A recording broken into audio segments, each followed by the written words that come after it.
Este 9 de mayo, las cosas salieron mal en el desfile más importante para las Fuerzas Armadas rusas.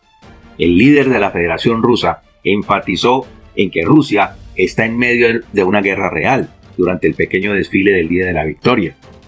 Durante su discurso, Vladimir Putin expresó su preocupación de que la civilización se encuentra en un punto de inflexión decisivo y afirmó que Rusia está siendo objeto de una guerra real. El Día de la Victoria de este año fue una clara indicación de los crecientes desafíos de Rusia en el conflicto de Ucrania, ya que solo contó con un solo tanque antiguo y una participación mínima de soldados sin sobrevuelo de aeronaves militares. En este informe destacamos 3 aspectos negativos del desfile, además de la nueva disidencia que se está gestando al interior del círculo de poder del déspota ruso. ¿Cuáles son esos 3 puntos negativos y quién encabeza la disidencia? Las respuestas en lo sucesivo de este informe, así que no te lo pierdas. Te contamos lo que nadie está diciendo, por eso te invito a ver este análisis hasta el final para que saques tus propias conclusiones y no esperes a que alguien más te lo cuente. Bien, el líder del Kremlin, Vladimir Putin, estaba protegido por francotiradores en el desfile mientras presidía la ceremonia significativamente simplificada para conmemorar la derrota de la Alemania nazi en 1945. Ciertas personas especulan que el Kremlin habría enviado doble de cuerpo del líder ruso, aunque creemos que en esta oportunidad no lo hicieron, a algunas de sus apariciones en público. En medio de sospechas por la posible interferencia y el supuesto ataque de Ucrania contra la vida del déspota, numerosos analistas han descartado la idea de que la celebración represente o haya representado una amenaza para Putin. La exhibición actual de las Fuerzas Armadas rusas durante la ceremonia celebrada en la Plaza Roja de Moscú no fue tan grandiosa este año como de costumbre. Un viejo tanque T-34 de la Segunda Guerra Mundial, con escasa asistencia de personal militar, simboliza las bajas generalizadas que sufre Rusia en la guerra de Ucrania. La celebración de este año también se hizo inaccesible para los civiles, en respuesta al supuesto reciente ataque con aviones no tripulados contra el Kremlin. El propio Putin quedó en una posición solitaria, acompañado únicamente por un ayudante que llevó su maletín nuclear a su llegada a la Plaza Roja. Con la élite militar del Kremlin observando, el líder ruso pronunció un breve discurso, dando su voz de alarma de que el mundo se encuentra en otro momento crítico de su historia. Según él, se estaba librando una batalla real en curso contra Rusia, una batalla que él mismo inició. Y esta batalla podría tener importantes implicaciones para toda la humanidad. Y escucha muy bien lo que dijo el déspota. Defenderemos nuestra soberanía, afirmó Putin en su discurso, a pesar de ser quien inició la invasión de Ucrania. El déspota hizo comparaciones entre el gobierno elegido democráticamente de Ucrania y los nazis de la Segunda Guerra Mundial, acusando a Occidente de olvidarse de su derrota, es decir, de la derrota nazista en 1945. Hablando muy bien de sus soldados y de la operación militar especial de Rusia, expresó su orgullo. Putin afirmó que Rusia desea un futuro pacífico y enfatizó el amor por sus fuerzas armadas y su patria como la causa más fuerte del mundo por la que él está luchando. Culpando a Occidente una vez más por el odio y la rusofobia y expresando su deseo de un futuro pacífico, Putin se apresuró a declarar que Rusia debería tomar la delantera moral. Pero yo me pregunto, ¿a qué clase de moral se refiere cuando ha actuado de manera inmoral contra los ucranianos? Déjanos saber por favor tus opiniones y comentarios al respecto. Sin embargo, el canciller alemán Olaf Scholz dijo que Moscú había realizado un desfile con una pequeña muestra de lo que tiene. Moscú no nos intimidará con sus amenazas. Entonces permanezcamos firmes, dando respaldo a Ucrania, pase lo que pase, añadió Scholz.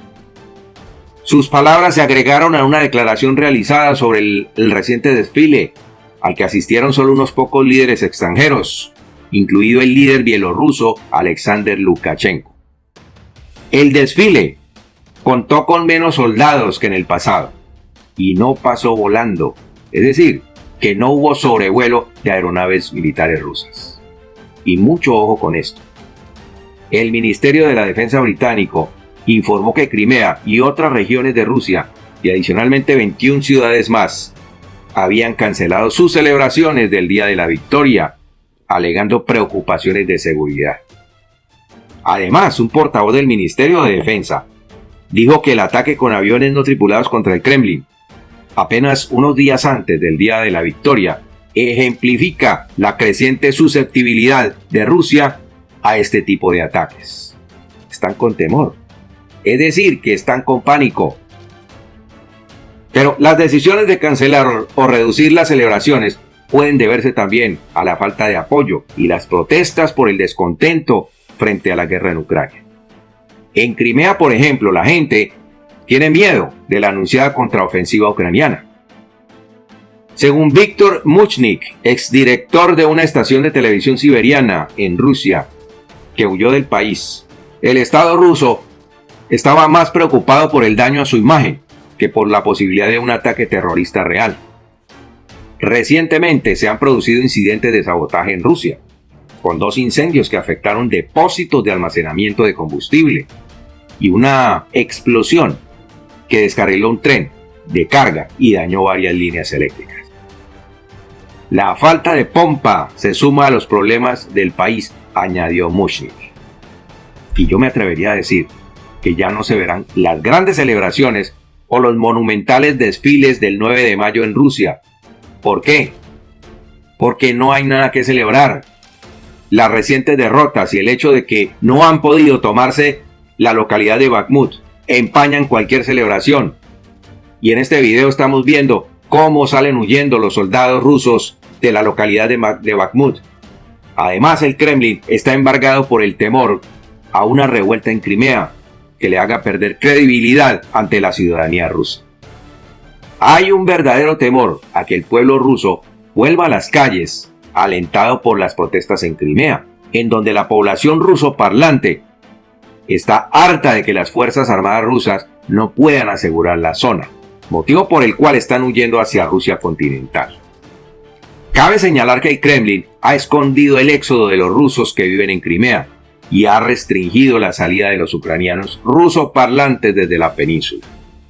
Entonces, 3 de las cosas más importantes y a la vez negativas sucedieron este 9 de mayo.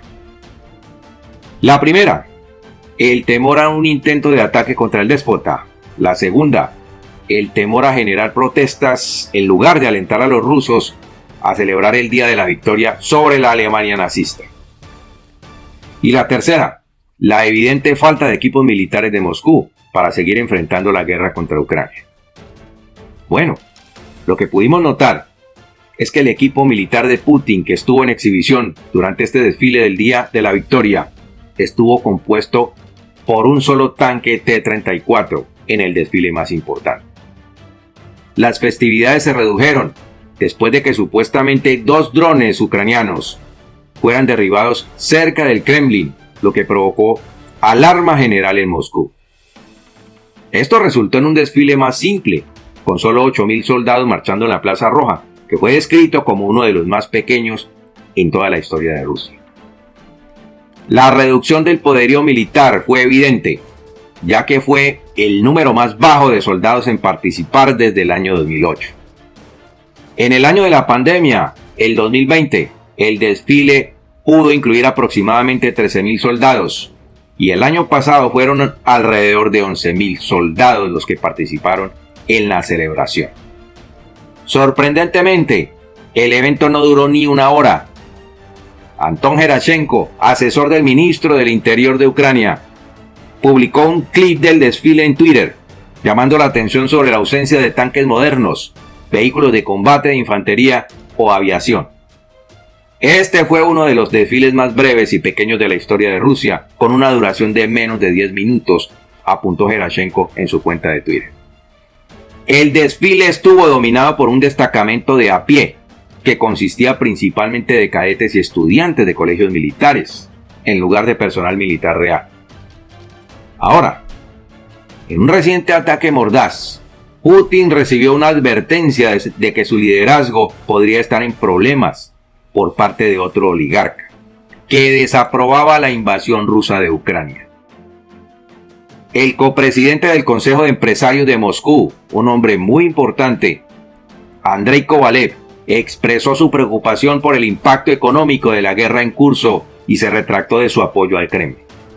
A pesar de estas advertencias, Putin sostiene que Rusia aún puede sostener financiera y militarmente el conflicto.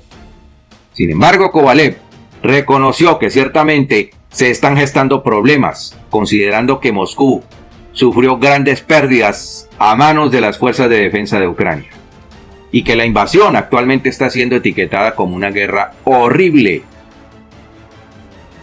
Es posible que se esté gestando la disidencia entre los oligarcas que todavía apoyan al déspota. De acuerdo con una analista del Instituto de Estudios sobre la Guerra, con sede en Washington, quien destacó la importancia de los comentarios recientes de Kovalev, dice que es posible que más personas del entorno del líder ruso comiencen a cuestionar el manejo de la invasión por parte del Kremlin. Pero lo intrigante es el momento en que esto se está presentando, esta disidencia. Y lo más intrigante es que no se sabe cuántos oligarcas más están apoyando a este disidente. Y la verdad, no creo que Kovalev esté solo en este asunto. Al comienzo de la guerra, Kovalev expresó su fe en la capacidad de Rusia para derrotar a Ucrania. Sin embargo, eventos como la pérdida del territorio de Kherson, el hundimiento del Moskva y la explosión en el puente Kerch han cambiado su perspectiva desde entonces. La reciente aparición de drones sobre el Kremlin se suma a la incertidumbre de los rusos, según un informante en el Kremlin. Entonces, mientras el sonido de los drones zumbaba sobre el Kremlin, Kovalev expresaba su opinión sobre la posibilidad de que Rusia se convirtiera en un paria, es decir, en una nación completamente aislada. Y es que para allá vamos. O si no, dinos, ¿tú qué piensas? Y por hoy hemos terminado nuestro informe. Esperamos tus comentarios al respecto. Que Dios te bendiga. Y nos vemos en nuestro siguiente programa.